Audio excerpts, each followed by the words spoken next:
When the cost of a single fighter jet could have purchased hundreds of properties in the capital 2 decades ago, yet after mass-producing over 300 units, it risks being labeled obsolete overnight. Is this merely the luxury dilemma of an expanding air force, or the inevitable growing pains a major aviation power must endure during its technological transition? This question has lingered in the minds of observers tracking the Chinese Air Force's equipment upgrades. Mention the J-10, later designated the Mighty Dragon, and many seasoned military enthusiasts feel a complex mix of emotions. It was the pride of China's aviation industry, a modern dawn forged by countless researchers through sweat and calculations. Yet public perception seems to have shifted, as the stealthy J-20 fighter dazzled at the Zhuhai Air Show, and the J-16 earned its bomb truck moniker for its formidable payload capacity. The early J-10 suddenly appears awkwardly out of place. The financial implications are indeed sobering. Public analyses suggest that, factoring in R&D cost amortization and inflation,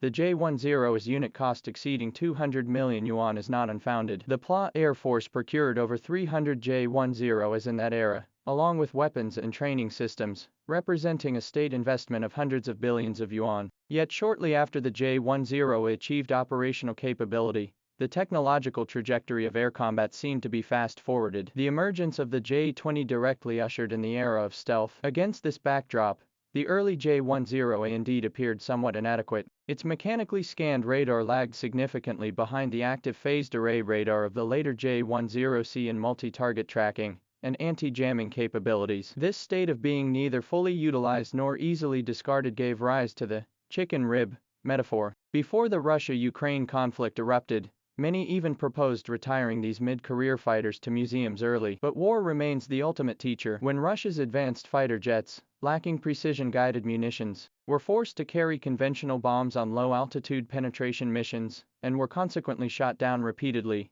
the world grasped a fundamental truth: even the most advanced aircraft, when deployed within flawed tactical systems, offer little survival advantage over their predecessors. In contrast, the seemingly outdated Tu-95 Ms Bear bombers, launching advanced cruise missiles from beyond enemy lines, thrived. This case provides an excellent blueprint for the J-10's rebirth. Modern air combat has evolved into a coordinated symphony involving satellites, early warning aircraft, electronic warfare platforms, and stealth fighters. Within this system, the J-20 breaks through defenses, the J-160 blinds enemy systems, while the vast fleet of J-10s assumes a new role, upgrading existing J-10 fighters with domestically produced ESA radars and advanced electronic warfare suites could cost significantly less per aircraft than building a new J-10C, while delivering most of the performance gains. The upgraded J-10 can not only carry PL-15 medium to long-range air-to-air missiles, but also various satellite-guided glide bombs. It is no longer a simple interceptor,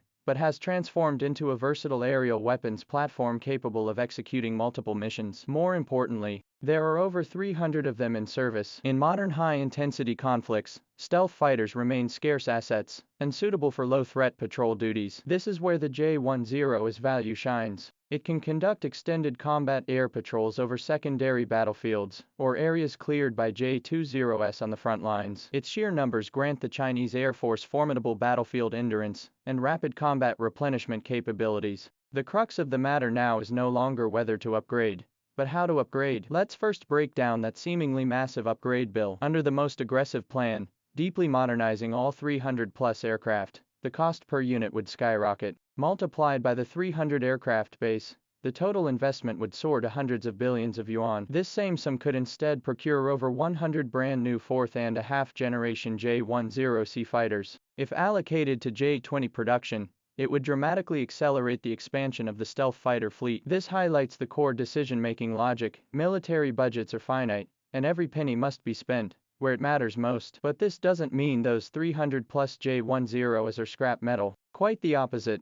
They're quietly transitioning roles through a tiered deployment and categorized utilization strategy. The first tier, the most pragmatic one, involves selective upgrades and system integration. Not every J-10 warrants the same level of resources for modernization. Those with shorter service histories and better airframe conditions are undergoing pragmatic upgrades. The core focus is installing new high-speed data link systems, enabling these veterans to connect to the Air Force's operational cloud. J-10 is upgraded with these data links, can now achieve tactical coordination with KJ-500 early warning aircraft, receive real-time target information from J-20S, and execute shoots, B-guides, missions in low-threat airspace. This loyal wingman-style operation instantly grants the aging platform asymmetric combat advantages. The second layer involves strategic preservation of existing assets. For the remaining J-10A aircraft, whose airframe lifespans are nearing their end, or where deep retrofitting offers limited value, the PLAF allows them to continue serving in their current roles. First,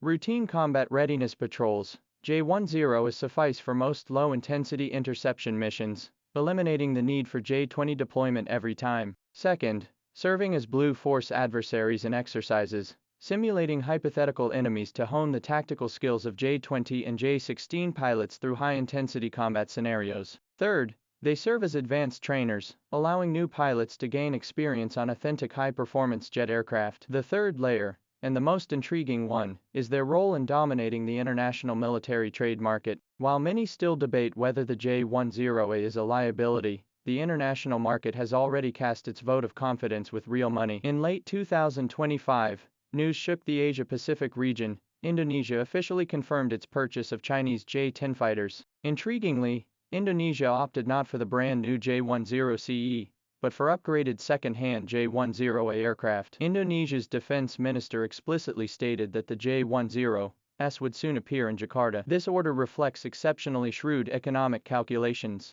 Indonesia's Air Force faces urgent pressure to replace its aging fleet, yet its budget falls far short of purchasing brand-new F-15X fighters. China's upgraded J-10A variant, featuring the WS-10B engine and enhanced radar avionics, approaches fourth-and-a-half-generation standards while keeping unit costs around $40 million. This exceptional cost-effectiveness represents a tailor-made solution for nations with constrained defense budgets. Following its deployment of the J-10CE, the Pakistan Air Force not only achieved notable combat successes, including shooting down an Indian Rafale fighter, but has recently placed additional orders. By exporting domestically retired or upgraded J-10A fighters after modernizing them, China not only recovers residual value from its multi-billion-dollar investment, but also drives long-term exports of munitions, spare parts, maintenance, and logistics systems, creating a complete revenue chain. Thus, when debating whether the J-10, built over 300 units at $200 million each, has become a liability, the answer may already be evident. It was never useless. It merely shifted from one center stage to another equally vital one. Domestically, it serves as the cornerstone of air defense systems, a training ground for pilots, and a critical node in integrated combat operations. Internationally, it stands as a powerful tool to break monopolies, and a synonym for cost-effectiveness. It bears witness to the arduous leap of China's aviation industry from reverse engineering to independent innovation. Now, in its second spring, it embodies the spirit of an old horse still yearning for the open plains. Those who once mocked it as obsolete may have forgotten that in true system-level warfare, every screw that finds its rightful place can unleash power capable of altering the course of battle.